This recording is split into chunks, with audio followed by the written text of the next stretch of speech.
G'day, Nina. How are you? Good, thanks, Andrew. How are you? Look, I've had 3 nights of 4 hours sleep and been travelling, getting up at 4 in the morning. So Yeah, you've been very grumpy. I'm dusty and grumpy. I think it's anyway, that's me. That's me. But look, interesting week today. I feel like it's like a football panel, doesn't it? It's been a big week in workplace. But it has. Like, there's been weeks where we're struggling to find content, but this one, there's too You much. don't need to say we struggle to find content. That's not true. There's moments where it's a bit thin. But look, what I do think's been really interesting is in the media. It's not a case that's been run, but it's about to be commenced, which is the Killington Grammar case. Yeah, they've laid charges. They've laid charges. And they've laid what are called Section 23 charges, which is injury to another. In this case, it was a child who had a diabetic condition and died of diabetic complications when they were travelling with the school overseas. Yeah, as part of World Challenge Expo, who's also been charged. And look, the reason we just want to talk about this, yes, we do have school clients and we've talked regularly on outward bound risks, but partly because Nina and I over the last 3 or 4 weeks have been banging on about known high risk. Here you have a child with not a life-threatening disorder. Diabetes is very common amongst kids, but where it is a known high risk if it's not managed properly. And what the charges suggest is there was no proper system or management methodology that sat around managing a child with what is an otherwise uncomplicated illness. And charges have been laid. Now, we've got 3 or 4 cases today we're going to talk about to actually drive the point home. But since Wakakiri, a number of other cases we've had, what we keep saying is, and I hope it's getting through, is where you have a known very high risk, the obligations, don't worry about positive duties, just basically under the legislation before you get to positive duties is to identify the nature of the hazard, determine the risk and institute controls that relate to the level of risk. So not just having a policy. Yeah. It means you need to demonstrate that you've got the relevant tools, you've got the relevant expertise, you've got a whole lot of things that come along with managing that risk. And in this case, it's been alleged that's not the case. So we'll keep doing this because we've got another case where there's been an incredibly high fine later on we'll talk about. But if we go out into our site and we know we have hazards which have high risk and we're not actually building proper controls, we may as well carry a toothbrush waiting to go to jail. Am I still grumpy? Next. Okay, so let's go on anyway. Okay, this is, you might remember in my infinite wisdom, I said multi-employment agreements under the new changes. You were like, never going to happen. Yeah, well, now a bunch of idiots have got together and done it. Well, it's going to vote next week, but it looks like it's going to pass. So in this multi-agreement in the air conditioning industry, there is a pooling of employees across, at the moment, 9. Yeah, but probably 16 in total. Which requires you to offer overtime and additional work, yes, to people within that pool of all those employers. Only permanent ones. Yeah, before you can engage a casual or labour hire. Mm-hmm. Now, I don't know who thought that was a clever idea. I mean, just think about payroll. Just think about the obvious things. Think about the collusive nature of work and the breach of the ACCC. Think about everything that's stupid about this. But can you imagine Nina rings up and she says to me, "Oh, Andrew, look, we're a bit slow on this. I'm going to need to do overtime. This is an hour before we have to do the overtime." And I go, "Wait a second, I'll ring up 16 other businesses." No, you can give it to that person. But you can't give it to labour hire. You can't give it to casual. But in that example, you wouldn't get labour hire in that last. Well, you might get casuals though. Anyway, my point about this: how dumb is this? Okay. Well, let's use a better example. Tomorrow, we're going to have to do a whole lot of work, and we've only got a small group of people who are going to be available on that day. And you go, "All right, what time is it?" "It's 5 o'clock. I'll ring the other employers and see, and I'll wait back to hear from them." And no employee who's offered that is allowed to unreasonably refuse it. Yeah, so employees can't unreasonably refuse. But how do you prove they've been asked? But I think it will depend on the process they have in place. I don't think it would be through the other employees because they wouldn't want to know that. I suspect it'll be like how government has a pool of employees that they go through, and it's through a central database. I know. But I think there are going to be issues in terms of productivity because they're not going to be using casuals.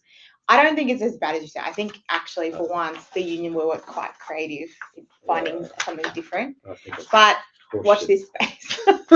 I think it's the usual thing that happens when we create things which are designed to celebrate union membership and we build something which is impractical and stupid. All right, on to the next case. And by the way, the risks around safety are really obvious. We start getting people doing repetitive overtime who are Yeah, permanent. but it's also like inductions and stuff like that if they're from a different site. Yeah, anyway. Yeah. All right, so this is the case involving an investigator who was involved with lots of very traumatic types of investigations, so child safety matters, things like that.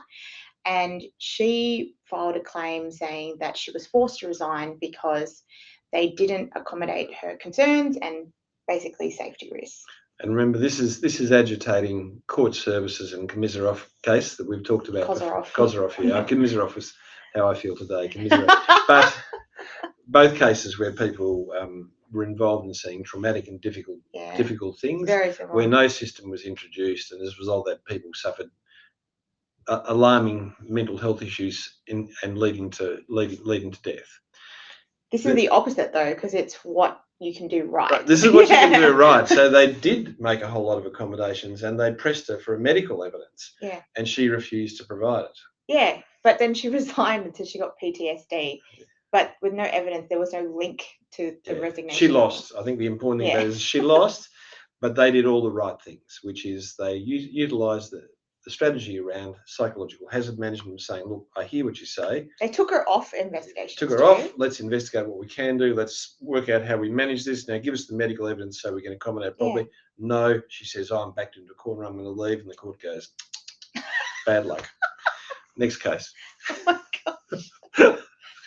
Oh, my God. So this is the trolley worker. Yeah. So this is a young kid with, I think it's a young kid, I've probably said that, but everyone's young to me, with a number of different disorders that felt real discomfort in the nature of the high-vis gear that he was required to wear for the supermarket. Yeah. He didn't disclose to them the nature of his disorders. Yeah. But he did say to them that it was uncomfortable and raised a series of safety issues about causing him to vomit and dizziness and stuff like that. And if you go back to Burke and Suncorp, the moment you're put on notice under Section 22 in Victoria and under the other monitoring health issues, the moment someone's behaviour or condition is demonstrated to have some health basis to it, at that stage you need to stop, investigate and think. Yeah, but the crazy thing is, right, the next step was he tried to fix the problem for them. He brought his own high-vis top, which was more breathable and didn't cause him any issues. And they said to him, if you don't wear our uniform, you're going to get fired. So he was like, nah, I'm out, and went home, and they said, that's your resignation. And the evidence was it wasn't a resignation. Yeah, it's like heat of the moment. Heat of the moment. And he was going home for that day. Yeah. Like, that's just so crazy. Funny case. So he wins. There's a win, that one. Let's go. But I do want to say that when people get upset and then they walk out on you, it's not an abandonment of employment. It's not resignation. The heat of the moment cases say really, really clearly, if the person comes back and says to you and said, look, I'm sorry, I was distressed, whatever, their employment is continued. They're not terminated. All right, so we're going to move on to the next case.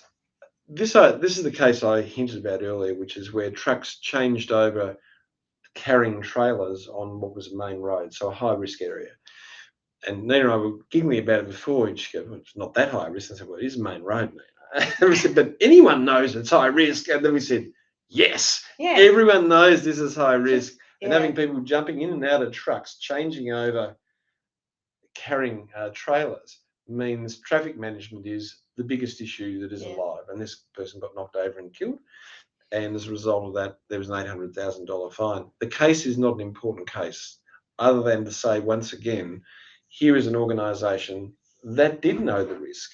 Yeah, it's very foreseeable. Yeah, did know that it was a high risk and had no systems, not even high-vis jackets or things that required. No risk assessment. Yeah, none at all. So can I just say, you see how these cases, they just keep coming up because the regulator can't lose. And we've lost a life when we shouldn't have lost a life as well, when it was so preventable. Okay. Next case.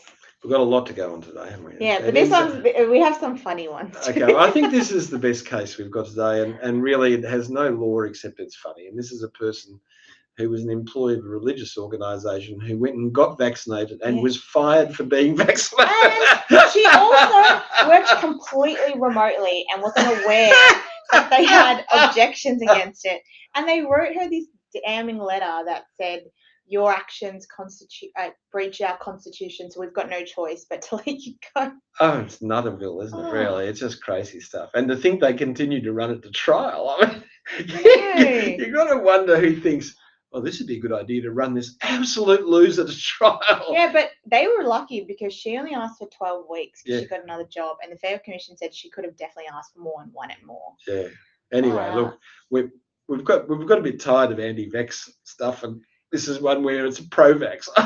Yeah, it would have been slightly different. We did discuss this if she was just like a member of the church rather than employee, because the restrictions around discrimination apply to employees, not so much.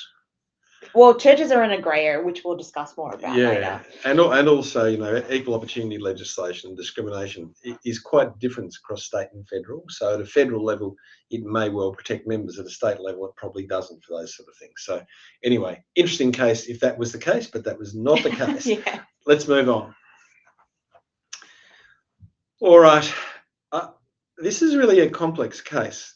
And what I warn you when you read case law, that sometimes lawyers get very excited about issues which are utterly irrelevant. And this is a case where there are pages and pages of relevance. This is a case where a person who was on a visa pursued, while they were driving from a car from Moree, with their manager, a bonus that he was due to be paid and hadn't been paid, and he was sacked that day. Yeah. Now, that is the true facts that matter in this case. By being sacked, he only had 60 days within which to find alternative employment, or he lost his visa. So it had a big implication. So they applied for interim injunction to require him to be employed and to remain eligible for the visa while the matters in dispute were going to be agitated to final hearing, which could be 3, 4, 5 months away. But I want to warn you, the world is very simple in workplace law. If you fire someone because they exercise a workplace right, you're dead. Yeah. And what this guy did, no matter how he agitated, no matter all the noise that lawyers made, which is, good for them, this guy agitated the workplace right and was fired. And he was fired because he agitated that workplace right. Yeah. That's it. An employer thought there was an easy way out because you're on a visa. Yeah. So look, I put this in, not Nina, because Nina would have said we're already too full, Andrew. But I put this in because I want people to understand there is a penchant for people engaging in complex arguments, and workplace law, when it's properly practiced, is a narrow discipline that says what are the key facts. In this case, despite all the noise and the legal argument, a person sought to exercise a workplace right and was terminated, and the intention of terminating him related to his exercise of that right. It's over. Yeah. So I am stunned that they're trying to run it, and I think the only reason they ran it was to try and get around the visa issue. Yeah. And I suspect it will settle and we'll never see the final case. Yes, I think you're probably right. What are we up to now, Nina? Well, I'm over to you now. This is the Australian Law Reform Commission has at last come out in our school industry group, which is a major part of us, and talked about what are the entitlements that religious schools have about who comes to their school. No, who works at their school. Yeah, yes. No, they haven't touched that side of it yet. sorry. No, well, it's interesting because there is a clear focus on slowly stripping back all of those rights that previously were supported under ScoMo to... That's Scott Morrison, for those who aren't in the know. Bulldozer, if you've read the book by Nikki.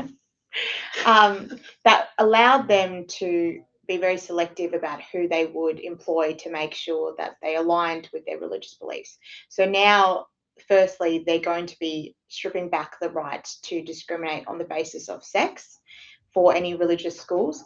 I don't think this is going to be a huge change, though, because that is actually already the case in most states and territories. But I think when they start looking at other things like people's views and things like that, that's when really it will shake things up. And I think the interesting part of that, once we get past gender, but remember, gender itself is a much more complex issue, and we've already seen people who are trans people being prevented from working, people who espouse their gay views, they're the sort of things which we're going to start seeing agitated at private schools much more regularly, particularly because we have a greater use of social media and a greater interest in social media on identifying people with difference and prosecuting arguments around them. Yeah. So we are going to see more issues raised for those who are on boards of schools. It's going to be a harder place, and for principals, it is already a hard place in faith-based schools. It will get a lot harder, and hopefully the Law Reform Commission continues to drive this process through so principals don't have to have those thorny issues about, well, who's in and who's out, because they no longer will be able to have those discussions. Yeah, and sorry, to clarify, it's not just sex, it's sexual orientation, marital status, and pregnancy, which are all likely to pass. Okay. I think this one's my favourite case. Okay.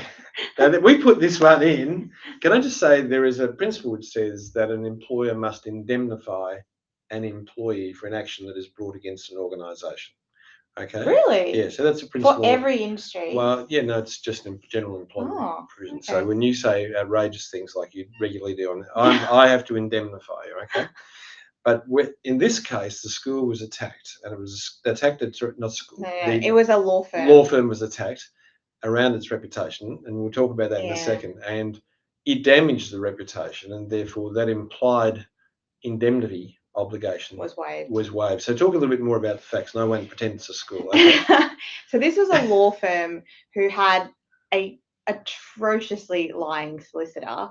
So no, seriously, Andrew, it was bad. Like, see how the indemnity provisions get enlivened? It's just like that. You know, if Lehman was in the room, somebody would have brought an argument, and we would have had another defamation claim right then. No.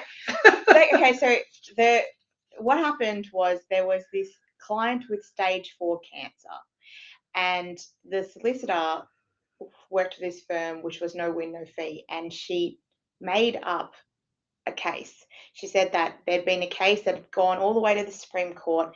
She made up they even acted for people. Yeah. That's what I mean. There was no active case, and she said, we're acting for you in this. We've gone to mediation. We've got a court trial date for you, and this. And the mediator wasn't available because he had COVID. Yeah, don't forget that one. Yeah, but that client went to Sydney with stage 4 cancer to attend the mediation, and the lawyer said, oh no, the mediator was not available because of COVID, and sent her home. So eventually she found out because she called the Supreme Court and realized there was no case. So she wrote this huge review saying, please don't trust this firm, and basically detailed everything that had happened to her. And then she sadly passed away a couple months later. And so then the law firm has brought this claim for damages against the lawyer because obviously it's cost them their reputation. Who's going to go to a law firm who makes up stuff like this? So there you go. At that stage, when someone goes out and does these things, you're no longer in a position where you can not go after your employee. You can definitely go after your employee where they defame. I just thought I'd let you know that. But where they do something which breaches the standards of the organisation, where they go out on their own and they do something, the rights of indemnity disappear. So because they had a criminal complaint and a New South Wales law complaint against their firm now. Yeah. Okay. So there you go. Interesting case. I think we're on to the major topic, aren't we? Yeah. Well, again, Nina's told me not to say this, so I'll say it. As we see around the award modernisation and arguments around what's going to be in the most recent awards, what we really have is a group of people who all eat from the same trough, and that's unions and industry organisations. So in the flexibility space, you would have thought industry organisations would have said, look, we've got enough. Let's stay where we are and let's let employers manage that process. You won't be surprised to learn that the Australian Industry Group has gone further than that into flexibility, which you'd sort of look at them and wonder, is that a good idea? No. But the unions have really gone a step a lot further, which is to completely open the flexibility argument to you've got to provide flexibility to all people unless you can prove unjustifiable hardship. So it's much harder threshold to prove than just reasonable business grounds. Yeah, and of course, all of us know that. How do we prove the needs for socialisation, the needs for collective thinking in person? Or how do we do those things which we know are incredibly important? And there are people who just don't want to come back to work. How do we work as an organisation under those circumstances? But it's not just that. There would be organisations where people request something and it just wouldn't fit within the business plan to do it because it'd be like an excessive use of staff. Yeah. And that would not cause unjustifiable hardship. But if you had to then grant everything, then how could you possibly run a business? I know, it's just nonsense. And unfortunately, as with all fashionable concepts, flexible work has reached the stage of entitlement based on a Herald Sun version of what is flexible work, which is absolute flexibility, working from home all the time. And now we've got unions saying, yeah, I agree with that, irrespective of how it impacts industry. Yeah. And you've got how it will practically apply. And you've got an industry group who's ceding ground on an issue which every employer is complaining about and saying, this is causing us enormous problems with the current law. So we've really raised it because, to be clear, those employer associations are not supporting the unjustified. No, they're not doing that, but they are ceding other ground on it. Yeah. And the issue for us is someone needs to ring them up on a regular basis and say, actually, you act for us. Can you stop doing it? And take a stronger stance around, well, let's talk about the law says flexibility under very limited circumstances, and let's give employers a power to actually manage their workforce rather than to have that power removed from them. And by ceding little bits of ground, you feed the fire. Yeah. Anyway, you can see today is my rant day, really, isn't it? Yeah, who's indemnifying you for all this? Yeah, me. All right, onto the case study. Onto the case study. Now, can I just say about this case study? This was typed on a plane and in the back of a hire car on the way to work today. So if there's, but I fixed it. Did you? Yeah. That's good. You're indemnifying me then. Like a vicious cycle. Emile was a counsellor for Real Life Limited. RL was a not-for-profit company that focused on youth justice with a vertically integrated service provision, starting with services that include counselling and advocacy for children who have suffered trauma, including violence and sexual assault. It was common for Emile to work alongside youth justice advocates in RL who pursued both legal and social justice for harmed adolescents. They undertook the sessions outside usual work hours as it suited them both. Wait, that's no, that's wrong. That's jumped into a part. We'll come back to that. Ignore that last bit. As part of her role, she read case studies, saw photographs and videos that were graphic. Emile, like all psychological counsellors, was subject to a clinical supervisor, Carl. This was different to her work supervisor, Megan. Carl spoke to Emile about her workload. They spoke about difficult matters and he would test her reasoning and suggested treatment paths. He also checked in on her. The supervision was always undertaken virtually as Carl lived in Canberra and Emile in Melbourne. And was always done out of hours because it suited them both. That was actually. Yeah. You fixed that. I did fix this. I'm going to complain to Seb. Carl did not observe any discernible change in her until 13th of March 2024. Emile attended the session with him in tears and explained she was having graphic nightmares of many of the things she had read and saw, and nothing seemed to stop them. He recommended she get professional help immediately and tell her bosses. She said she had already done both. Carl sought and was given permission to speak directly with the head of clinical care at RL. Like Carl, the head of clinical care lived in Canberra and worked with Carl as lead counsellors and trainers for RL. In February 2024, her supervisor at work, Megan, became concerned by Emile's obvious mental deterioration. She had many absenteeism issues, stopped her cautious style of grooming, appeared sad, was often sullen and uncommunicative, and several clients had complained she appeared uncaring, a stark contrast to her past behaviour. Yeah, you fixed it. You gave me like a minute. I fixed a lot more than this. Megan arranged a private chat with Emile on 7th of February 2024. She explained her observations and also client concerns. Emile asked, "Is this performance management?" Megan clumsily said, "You need to tell us what the problem is and how we can help, but I also need to protect our clients." Emile said, "So you don't trust me? I am leaving." Megan said, "Please don't take this the wrong way. I care about you, but also must ensure our clients are safe." It was all too late. Emile left and slammed the door. For the next 2 weeks, Emile's attendance was erratic. This put clients at risk.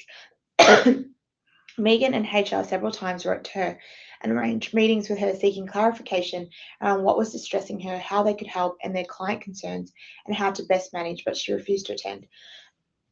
I'll take over. On the morning of 13 March 2024, she'd been directed to attend a meeting with Megan and HR. It was a lawful and reasonable direction. She attended with the union organiser. Within seconds of entering the room, she looked at Megan, shouted, "You're trying to sack me. I have no choice. I'm resigning," and left. All right. Nina's got some problems up after reading my very lengthy story, so I'll just read the questions and we'll talk. If she came back tomorrow and said it was a heat of the moment, would her resignation have ended her employment? And the answer, as No. we've said before, is no. And look, I put it in there just, I guess, to remind people that lots of people do things when they're upset, and just cool your heels. Even if it's somebody you desperately want to go, make sure you connect and communicate with them the next day to satisfy they're safe. Yeah. And also, if it is a permanent decision, you document the decision and send them after you talk to them. That's to right, after you talk. clarify. Yeah. All right, well, that's good. We've got that one. We've agreed that one together. We haven't tested this today, by the way, so we could come up with very, very different answers. Other than clinical supervision, there was no other safety system around her work.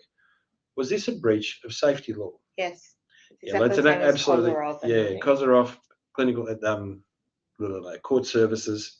particularly because they were well aware of it. Like, she had raised her concerns, and having a clinical supervision is better than having just EAP, but it's not enough because it didn't actually do anything to eliminate or reduce. And it also has an administrative barrier from her work, so you can't go around that. You can look after on this side of clinical supervision, but you can't go around and change her work behaviour. That is left as a job to her. Yeah.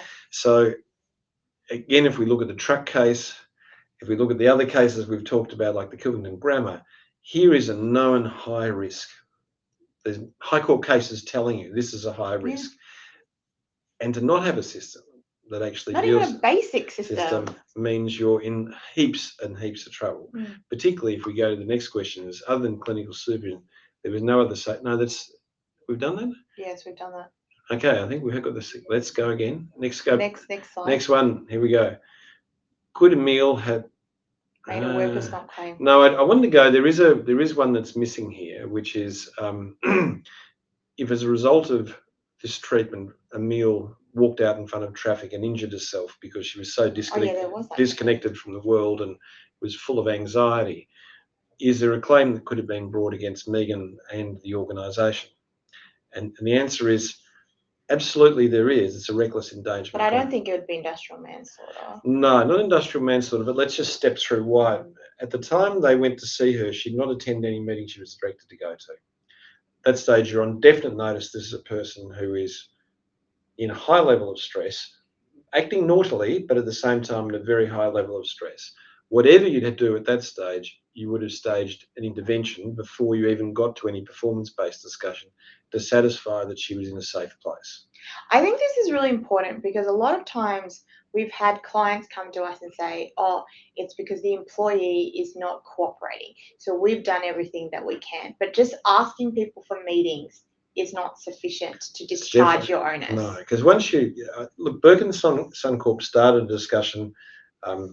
North General Health followed that in Kubert's case.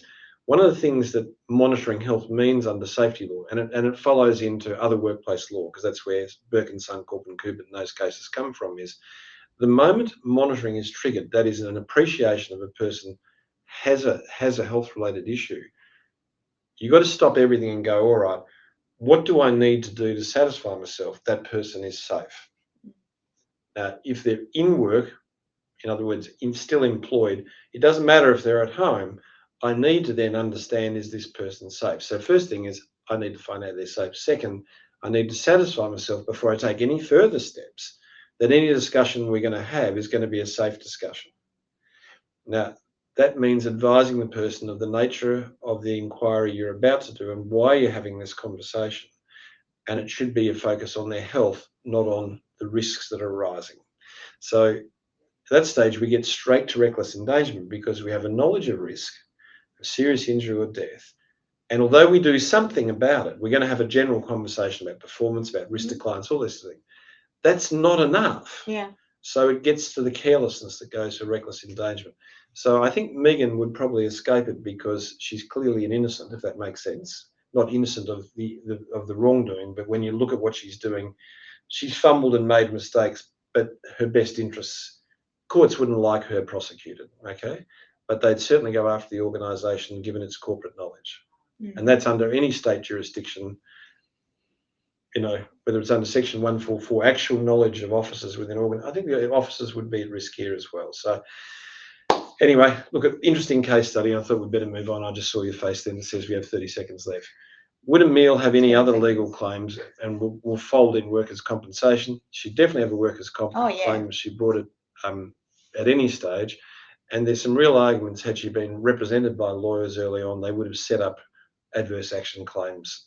So I think this is a case that shows, from what appears a relatively simple issue of someone suffering, you're trying to work out what was going wrong and then trying to manage it, but balance client interests, that you've actually turned into a position of turmoil where there's huge amounts of liability and you're harming someone. Yeah. So that's it, really. Now, what's up next week? I don't know. We've been running a bit hot this week, haven't we? Thank you for joining us for like a very jam-packed session. Yeah, thanks for tolerating us as well. Me anyway, for being grumpy. Give us a thumbs up. See you next week. Cheers. Bye. Bye-bye.